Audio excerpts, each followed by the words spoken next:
Hello, I'm Thibaut here. Hi, I'm Wiets Putker. And today we will do a presentation about distorting and the disregarding of harm. Let me go to the next slide. So first off, I will tell you about what is distorting and disregarding of harm.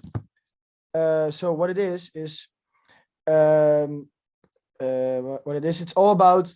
It means that you disregard the negative effects some actions can have for your own good, essentially. And where we can find it is it can happen when a person finds his own gain more important than others' losses, and then tries to clear his conscience by acting like the harm done is less severe or non-existent. And where we can see this a lot of times, and what we will get into later, is on Wall Street. It has happened a lot. Okay, and how can we solve this problem? Well, this problem is hard to solve since it's based on moral compass of individuals. In relevant business situations, it could help to let an independent agent, for example, check someone's actions, whether they're good or bad, and check the outcome for other people to see if there's a harm or risk, if there's a harm or risk. A consequence of disregarding or distorting harm could be a fine then given by this agent that diminishes the initial gain someone's had. Okay, well, we'll go to the next slide. Right.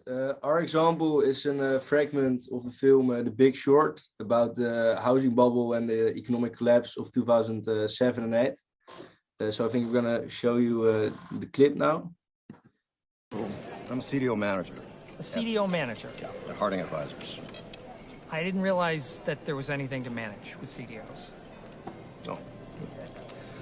We select the securities that go into the CDO portfolio and monitor the assets. I do most of Merrill Lynch CDOs. Do you represent the investors or Merrill Lynch? The investors. You do? Yeah. But Merrill Lynch isn't going to send you any customers unless you put Merrill Lynch's bonds in your CDO. Good question. Let's just say Merrill and I we have a good relationship. You have a good relationship with Merrill Lynch?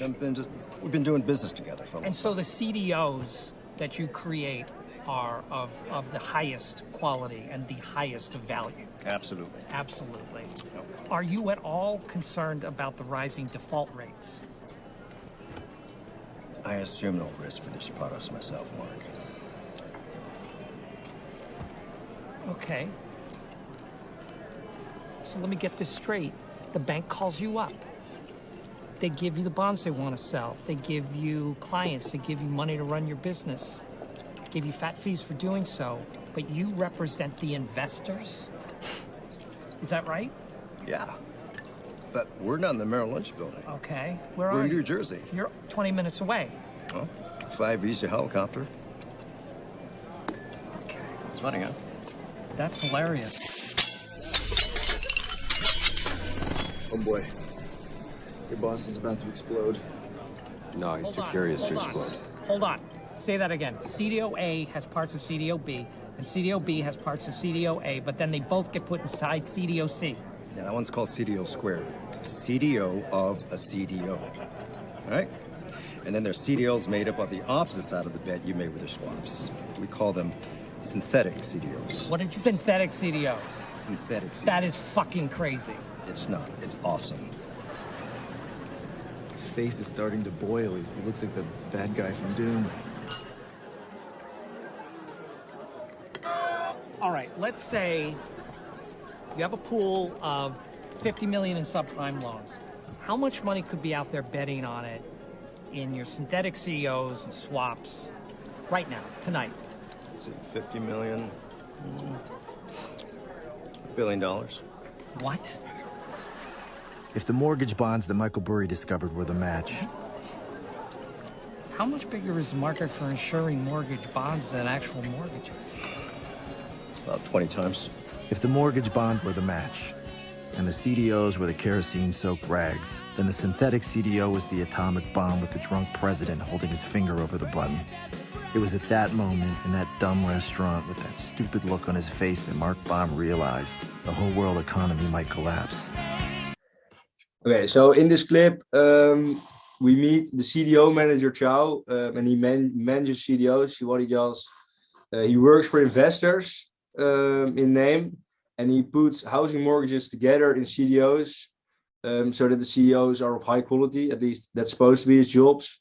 But he actually gets all his money from Merrill Lynch. And if he doesn't put Merrill Lynch's mortgages in his CDO, then Merrill Lynch won't pay him. So in reality, he really works for Merrill Lynch. And he personally doesn't take on any of the risk. He has no skin in the game. And this is where the moral hazard begins. Because he basically doesn't care if the product that he puts in the CDOs is good. He just does whatever Merrill Lynch is telling him to do. And then he says, no, I work for the investors. But he actually doesn't. So if we go to the next slides. Yeah, exactly.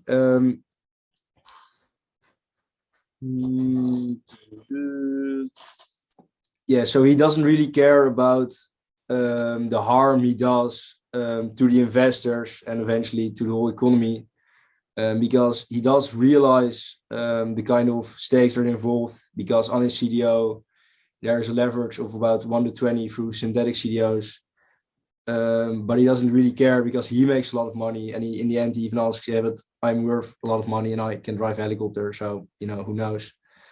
And this is a clear example of disregarding harm and distorting harm, because it doesn't harm him, it harms the investors, and he gets paid a lot to do it. And here an independent agent like the SEC should really step in. Yes, that would really help.